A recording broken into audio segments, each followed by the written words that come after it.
What's going on, everybody? We are on to part two. Oh my God, I need to refill my coffee. We're on to part two of this interview, the Strombo show. Sorry, the Strombo show, Neil Peart 2014 interview. So, yeah.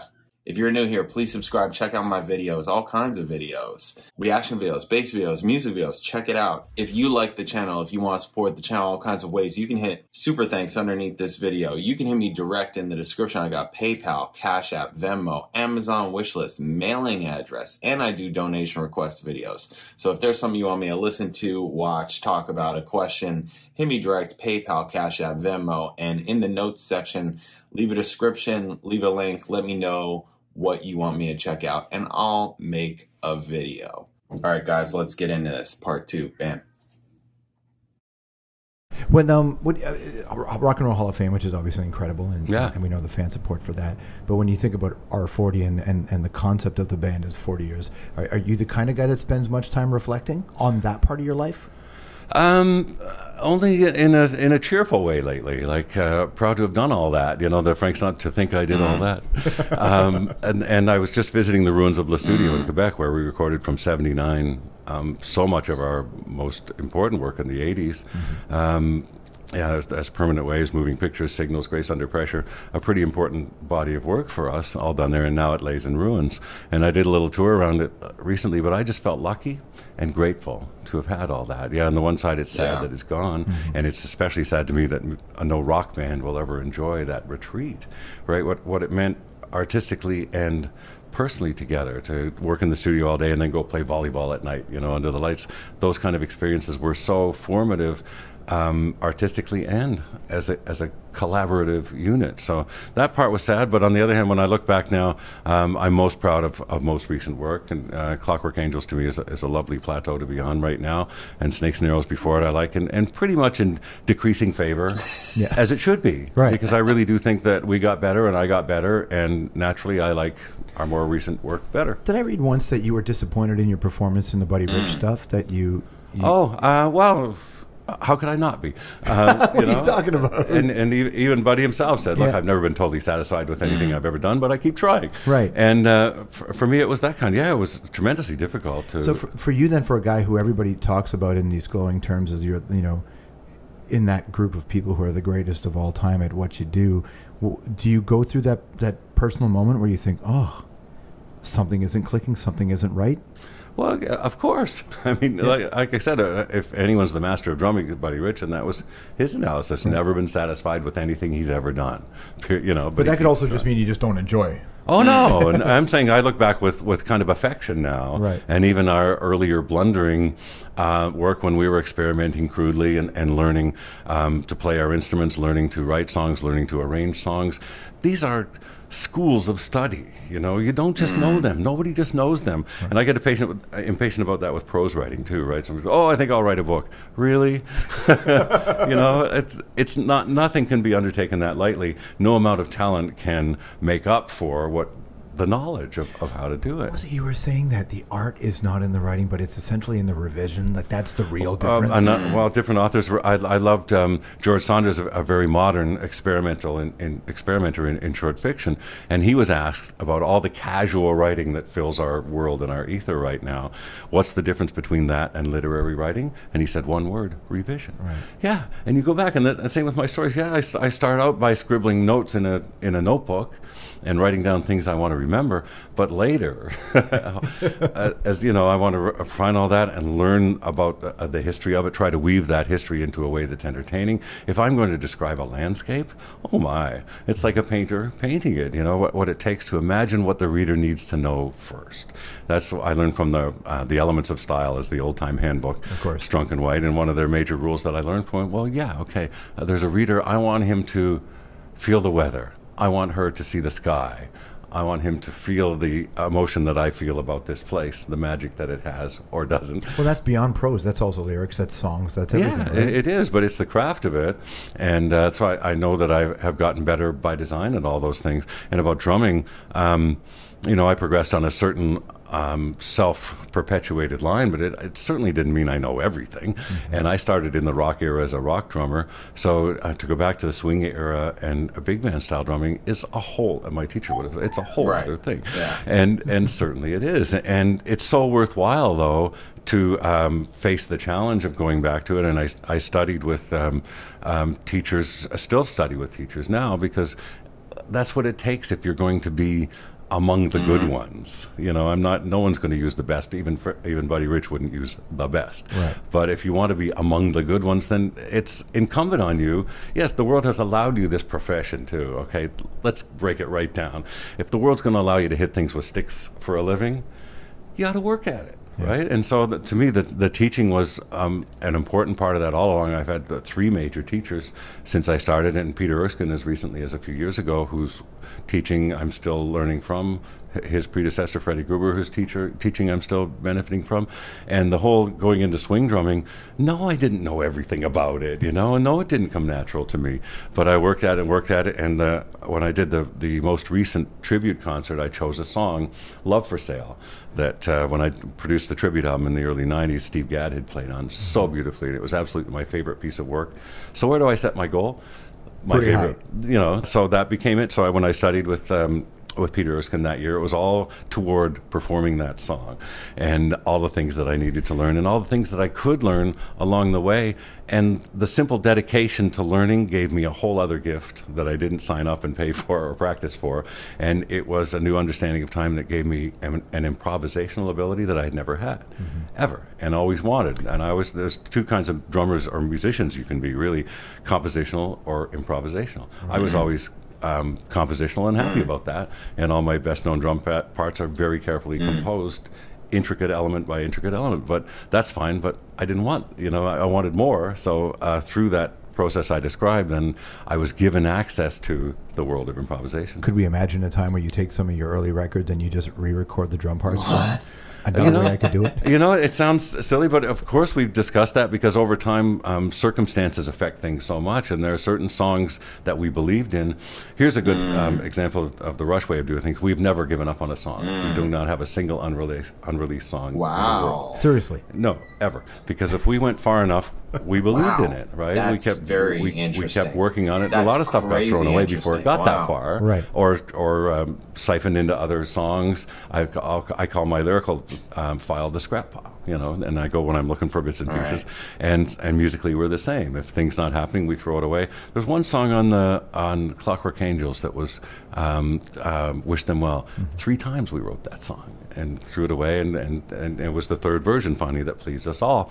So all the way along, it took that. The will was only fed by the inspiration to, we believe in this song, but inevitably when you get to the recording stage and the mixing stage, it might not be, you know, what you envision. So we all have those certain songs that, I believed in that song, I thought it would be more. And here's a good characteristic thing too in terms of mixing. Mixing is always the end of waiting for me, because when we first make a good demo, I'm done. You know, okay, that's what I wanted, that's perfect, I could live with everything else. Or Geddy's very meticulous, you know, and he calls mixing the death of hope. So so when you get to that stage in a song, you know, where you believed in it and it didn't quite reach the what is mixing to Alex?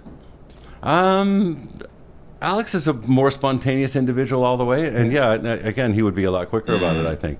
And all of his performances are spontaneous. You know, if he learns a rhythm part for a song and all that, that might be done in a more methodical style. But his solos, he just whips, and that is his nature and the gift to it. And you can be sitting there, and Geddy and I are meticulous about working and about working together and all that in an arrangement. Where Alex will be sitting there fiddling with the guitar and go, "What was that?" "Oh, I don't know." You know, it just brilliance can, and that's why when the 2 of them, for instance, we divide up perfectly, because if I'm working on lyrics, Geddy and Alex working on music, and that's what they do. Geddy just knows, he just turns on the recorder, they start playing, and then later he siphons out the bits of genius that Alex has thrown off literally along the way. So that's part of the chemistry too. And those melodies, none of that stuff, or those things ever pop into your head when you're writing? You've been successful at separating those 2 parts of your brain?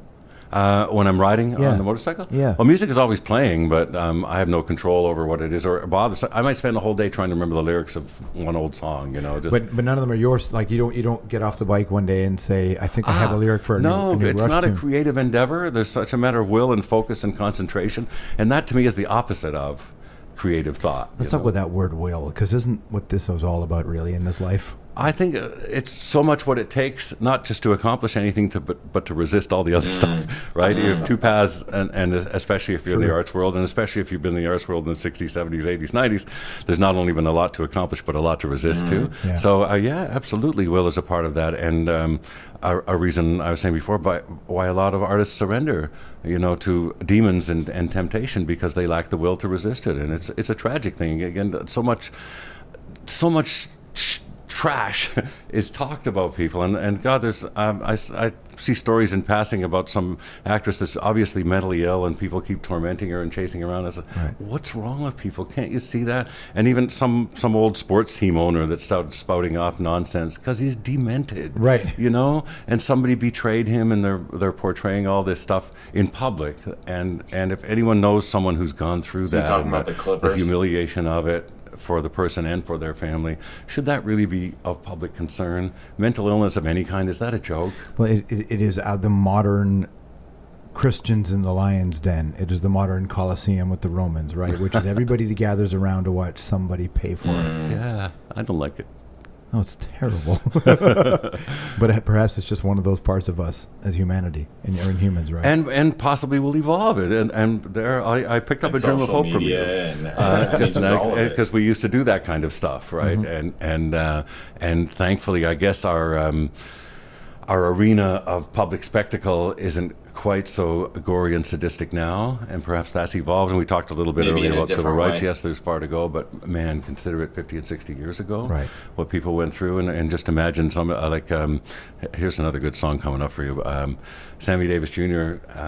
Playing in Las Vegas, not being able to stay in the hotel where he's singing, but there's a great album made together in '66 of Sammy Davis singing and Buddy Rich's band playing.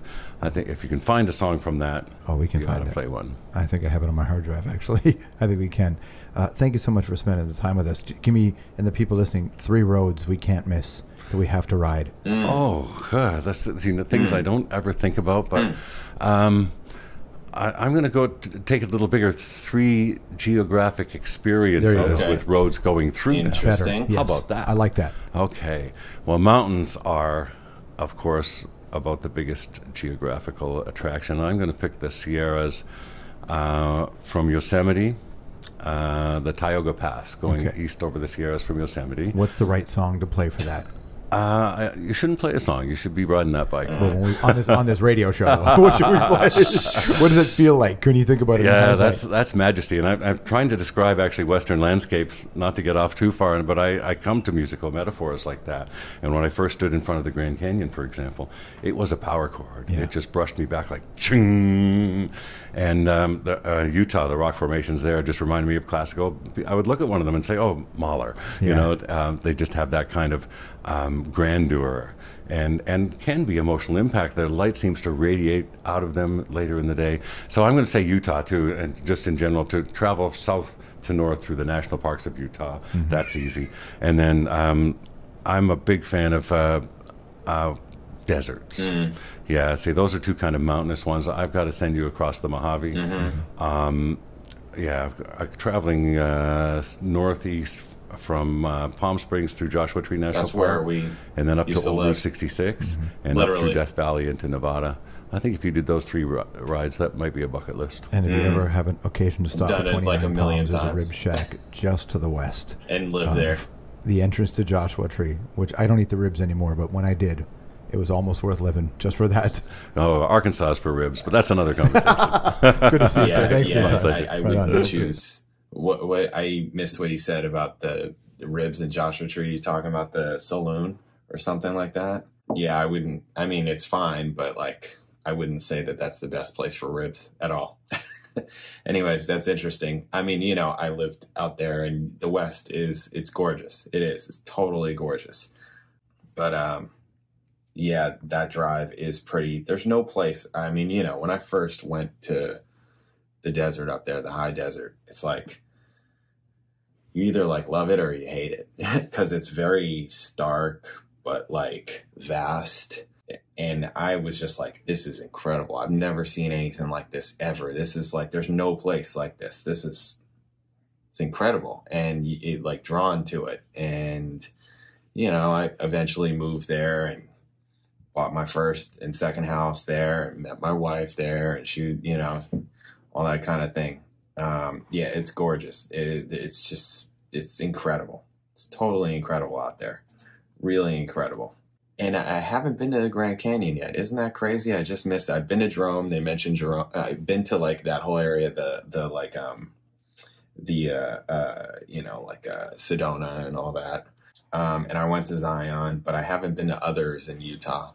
Super nice. It's all really just beautiful out there. Beautiful stuff out there. Yeah, this is a cool interview. This is cool. What else? I'm trying to remember what else he was talking about towards the beginning. There was other things. That end bit caught me because I thought it was interesting. Talking about being satisfied with things, not being satisfied with what you've done. Revision, yeah, that's huge. And that's also a thing with music also. It's like you can write, but like revising. Oh, and also he talked about like the difference between like a compositional player or like an improvisational player, that kind of thing. I think that's very interesting. You could be both. I feel like I'm both. Like you could be both. Like I love to improvise when I play, but when you're writing, like if you're writing music or whatever, it's like what he's talking about. You have to revise. You have to work on it. You have to be more intentional, right?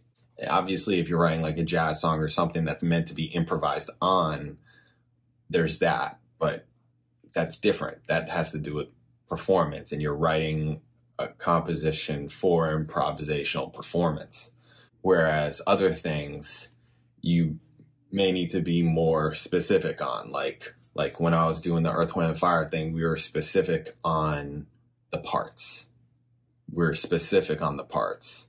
So like the bass part, all the notes specifically, and where they were placed and in what order and what rhythm and et cetera, how long they were being held out, specifics, right? Because all that affected the overall composition and feel. So revision, yeah, that's cool. That definitely matters. Oh yeah, that's insane. They have so there's going to be no additional recordings that come out. No, like, you know how like there are bands or people or whatever, artists that die, and then they have these albums that come out because the record label puts them out, right? They like find the vault stuff, the recordings, stuff that got recorded but wasn't released because it didn't meet a standard that the artist met. You know, all that kind of stuff that wasn't supposed to be released ultimately.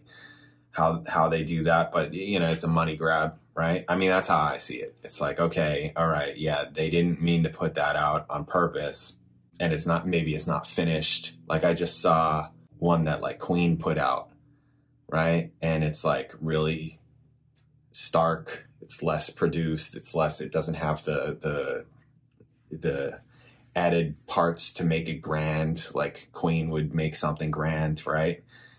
Because they weren't done with it, right? But they put it out anyways. You know, those kinds of things. It's really interesting that he said that like Rush doesn't have any of that. That's wild. Wow. So it's like over, no more, like really no more. Also talking about like recording everything. I'm huge on that. You have to, because like when you're like going, you're not like, you're going to miss stuff. But if you're recording everything, you're going to catch it all, and you go back, and that's where the revision begins to happen. Also, you're hearing it with a different kind of ear than when you're playing it, right? If you're just going back and listening, I think that's huge. Yeah, definitely. If you're like any kind of like songwriting session that I would have, I'm recording the whole time. Like the whole time you need to just be recording so that you catch it all, because you're not going to remember it all. You're not going to. I mean, that's me at least. I'm not going to remember it all, like at all. I'm not trying to. Also, it's a different kind of mindset. You know, I'm trying to flow, right? You're trying to just flow and have things come out. And, you know, I mean, you catch what you catch, and you then try and work on stuff, but you never know. You never know. You may find something but then in your flowing, you maybe forget part because you're trying to not get hung up. You're just trying to keep just going and moving along and finding new things. But because you have it recorded, you can go back and be like, oh, that part is better than this part or whatever. I like this change better than when I changed it to this change, et cetera, et cetera. So I think that's really cool. That's huge. Cool. Yeah, overall, it's a pretty cool interview. Pretty cool. I have another really long interview that I'm going to do with Neil that is a donation request. It's super long. It's like 6 parts. I cut it up into 6 parts. That's how long it is. Hopefully it's cool. I think it's going to be different.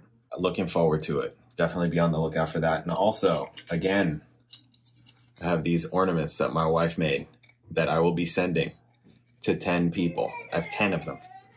I'll be sending to 10 people. So if you want one, email me your name and your address. Oh, my kid is not happy.